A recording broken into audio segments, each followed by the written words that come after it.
poetry game. Spent nights writing my moms for sleep, because for me, that's how I eased my pain. And see, she must have felt it was better for her to smoke us away, because that's where she seemed to place most of the blame. Where every puff and give, it was like her love was being washed down the drain. Felt the strain on our relationship growing. See, I was just looking for love from the heart, but all I got was poison being passed vein to vein. Because see, her BFF always had two names. Mary was the first, but when she was being polite, it was always Mrs. Jane.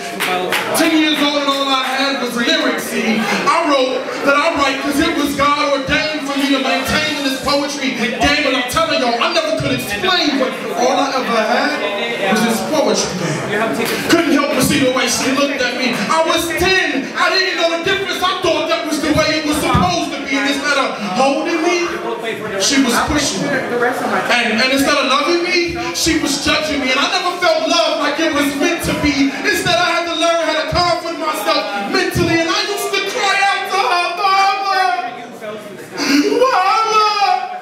I just wanted to feel her near, because I knew her presence would have rewrote the truth, erasing pain and fear. But instead, her truth filled pen wrote the tears, and I cried. And the longer I cried, deep down inside, I was becoming a resident to my own disguise, to my own demise. I simply gave high five to life. I thought that was the way it was supposed to be. I'm telling you, all I ever had was this poetry. See, tears used to fall so much, it seems like that's all I was skilled in. Lyrics used to triumph, it was sweet to me. Lyrical diabetes, doctor almost prescribed me insulin. Because poetry used to jackhammer the cement she placed over my heart. I used to open up that I am, but all she used to do was tear me apart. Because poetry and my heart became one. Deep down inside, see, that's where it was written. Poetry gave me power, it gave me truth. You're looking at beauty now, don't mean shit, because growth always starts at the root. See, that's how it works. I ain't saying I'm the best, but I sure ain't the worst. So you gotta hit me, because my story's gotta be heard verse by verse. Saddam Hussein style on the way these lyrics assassinate life. I ain't going nowhere. My poetry ain't either hits the ring, just call these rhymes my lyrical wife, because in the end, it's gonna be just like it started. Don't look my way, don't place the blame. I'm telling y'all, all I ever had was this poetry game. And let's get one thing straight. It was never her fault.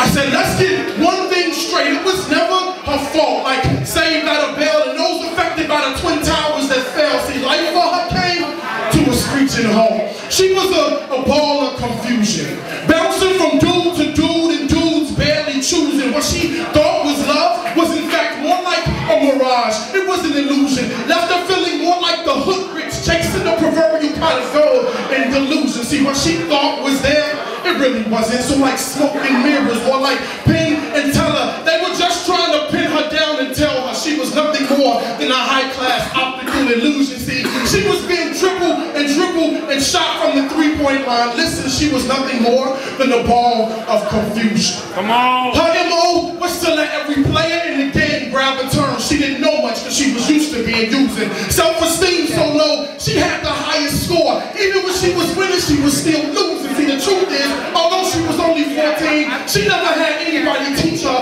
her worth. Left her abandoned fighting for life. Nobody ever told her mama she was going to be fighting for life, even at birth. She was a fighter, stood strong in her convictions, knew what she had to battle. She'd be willing to die, go back into the earth. It's the line of people she came from. They die hard like crack babies that still live through stillbirths. Hard hitting like concrete and asphalt. Hard hitting like battery and assault. Let's get one thing straight. It was never her fault.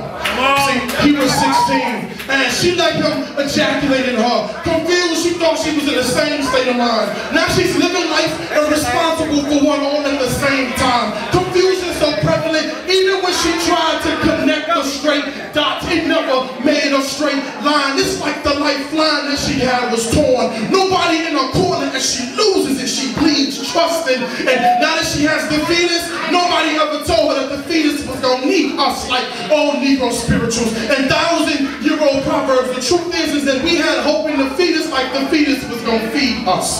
2 fish, 5 loaves of bread, the fetus was going to breed us. We are people that's strong. We don't bow easily. Headed out of Egypt, the fetus was going to be our Joshua, and the fetus was going to lead us escaping enslaved mindsets. Leaving master and the plantation behind, the fetus was going to be the one thing that freed us. Hard hitting like concrete and asphalt. Harder hitting like battery and the salt. Let's get one thing straight, y'all. It was never her fault. Yeah.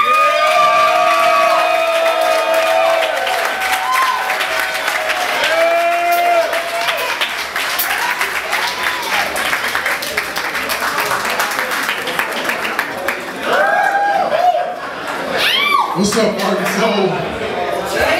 Listen, can we please just give it up for Mr. Anthony Galloway?